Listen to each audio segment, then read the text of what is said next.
I'm making this video on some things that I wanted to address about some of the things I see on the YouTube channels of a lot of people saying that everything's by design. It's like it's a big scam. Everything in life is a big scam. Um, and I guess if you get real quiet and you stop listening to all the noise, maybe you can realize that everything out there is a kind of a scam. And the reality is, in a sense, it all is a scam.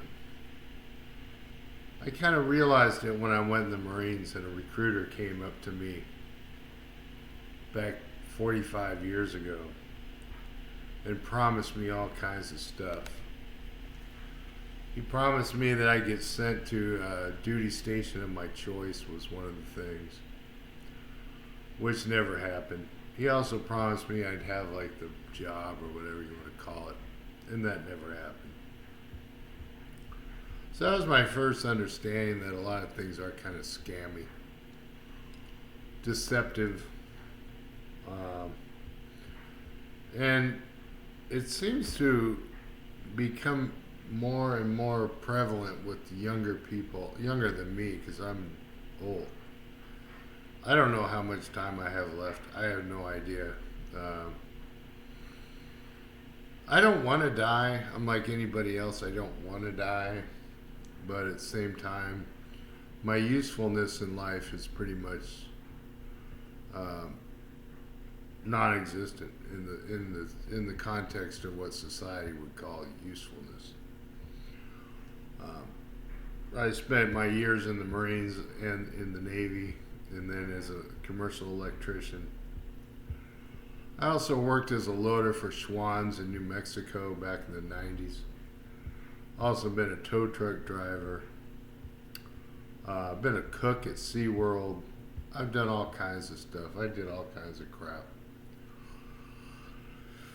And I just kept on hustling down the road for about 30 years. I just kept on working. Kept doing what the man said to do. And I'm a tail end baby boomer, so a lot of people hate us now. People don't like boomers. Because we have an attitude like, just put it on a tie up your bootstraps. I don't believe in that for a minute. I think that's a bunch of bullshit. I never believed in that. I never will believe that until I die. Because how are you going to tell somebody who's digging in trash cans for a cigarette because they can't afford to buy a cigarette? How do you tell them to pick themselves up by the bootstraps? This is a ridiculous statement. And boomers created that stupid statement. And it makes no freaking sense at all. So, on the one hand, I do believe that society now, younger generation, people think that it is pointless. And in a sense, even with having 2 honorable discharges from 2 separate services and having an electrical degree, having worked in the field for about 10 years, and then acquiring all kinds of toys, little toys and stuff. I have to admit, I think it's kind of a scam, all by design, because you get used up when you're young, and then you retire when you're old. And when you're old, they know you're not going to be around long, so why not try to sell you an RV? If you kick the bucket, they're just going to come and repo the thing and say, okay, well, sell it again. So, in my opinion, my old man opinion, I would say that a lot of people are spot on as far as understanding that it's a scam. That life in general is a scam, sort of. The problem with that type of hypothesis, I guess you'd call it, is how the hell are you going to make a living then? If you understand it's all a bunch of bullshit, how are you going to make a living? The old saying is smile along or smile and the world smiles with you. Hey, hey, hey. I mean, that only goes so far because you can get taken advantage of if you smile at everybody. Say, oh yeah, here. Let me give you a ride down to Timbuktu. No problem, dude. So, I guess what I'm trying to get to is the point that, in a way, we are being scammed. And life's hard. I'm not going to deny it. Life is not easy. Life is not easy. I mean, it just isn't. It isn't easy if you have tons of money.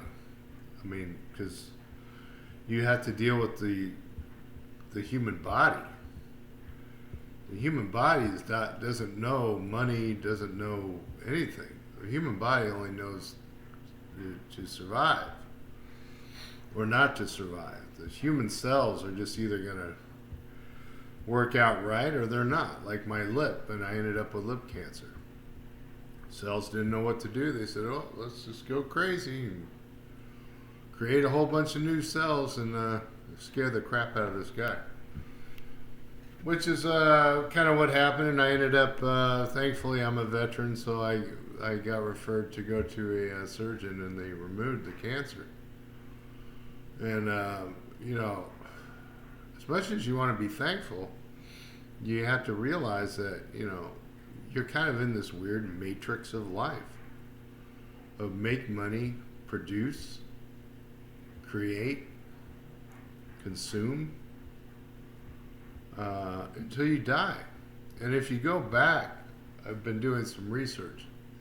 If you go back in time, back to like the 70s, so I was like 1973, I was just 10 years old. But even back then, you had the freaking ghettos in like Brooklyn and stuff, and it was horrible. The same thing. The liquor stores on every corner, abandoned buildings, people just abandoned buildings, slum lords, all that stuff. That was going on back in the 70s when I was a kid, and a lot of people that might even be watching this weren't even born. So it's always been going on. The suffering of life has always been a thing. I think the first time I understood the true depravity of man and the way life can be really dark. When you're a kid, everything's bright. The lights are bright. Oh wow, look at that. Look at that shiny new bike. You know, I got my first bike at around 8 years old, Schwinn freaking Stingray bike. I thought that was the best thing in the world, you know. But the depravity of man started when I was probably 12 years old, when I had some creepy old dude come up and try to hit on me when I was at the store, getting something for milk or something for the house. And then I realized that, you know, this world, there's a lot of weird ass crap in the world, and we make it all up. We're the ones that make up this weird freaking world. We're the ones that make up the street. Whereas on the other side of the coin, you're going to have people that are waking up, getting in their nice cars, driving to a nice job somewhere, having a lot of friends, and like the doctors at the hospital. You know, I'm like on the streets. I'm not on the streets, but to say I'm certainly not a part of that type of group of people. And I've never been a part of that type of group of people. I've always been a part of the type of people that generally live by the seat of our pants. If there's a job that comes up, you grab it. When I was an electrician, I grabbed the job. If I could get the money, I grabbed the job. So the hustle and the idea of it all being a scam has been around ever since I was a kid. There's never been a time when crappy things haven't happened. I can even remember Nixon back in the day. So yeah, it is a scam.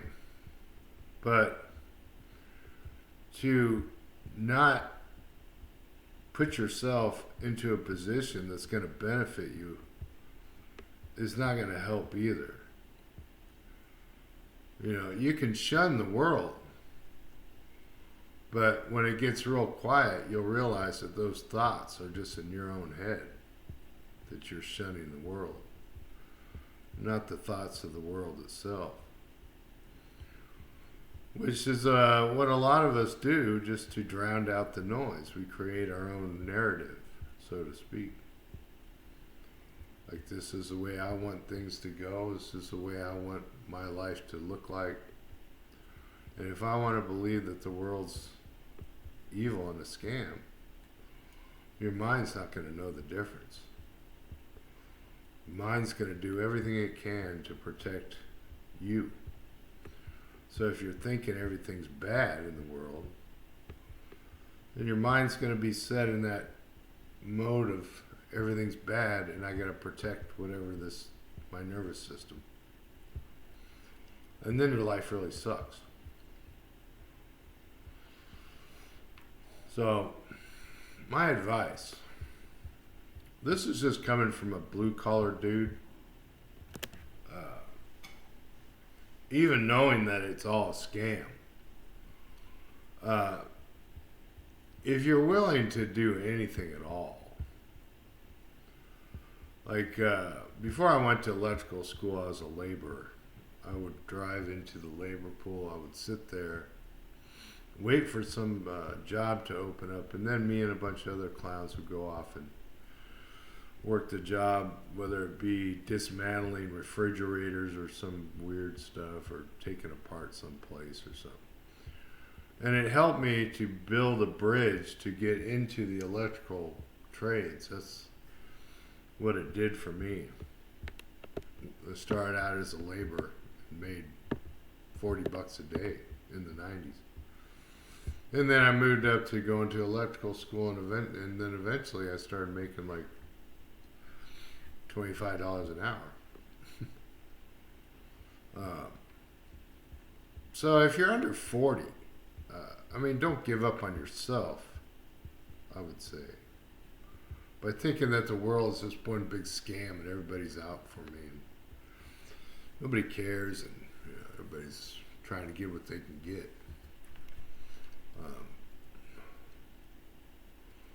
Because my time on the planet is coming closer and closer to the end. And all I can leave behind probably is just some suggestions on what I did when my life seemed out of control. I started at one spot, found a job where I made at least even $40 a day. It gave me the incentive to get out there and actually try to get something going. And it got that thought that everything was fucked up out of my head. Because yeah, in a way it is a scam. Everything is a scam. But how far can you hike? How far can you keep hiking, or how many trips can you do in van life before you're just exhausted? So I don't know if that makes sense, but don't give up on yourself would be my first thing. And by thinking that everything is screwed up, which it is, it's kind of giving up on yourself in a way. You'd probably be better off at least trying to do like something easy. And if anything, you draw a picture. Or you can do what I do. Sometimes I'll sit and draw pictures. Do whatever you want. Yeah. Alright, thanks for watching. Enjoy your day. Peace. Don't forget to like and subscribe. Thanks for watching.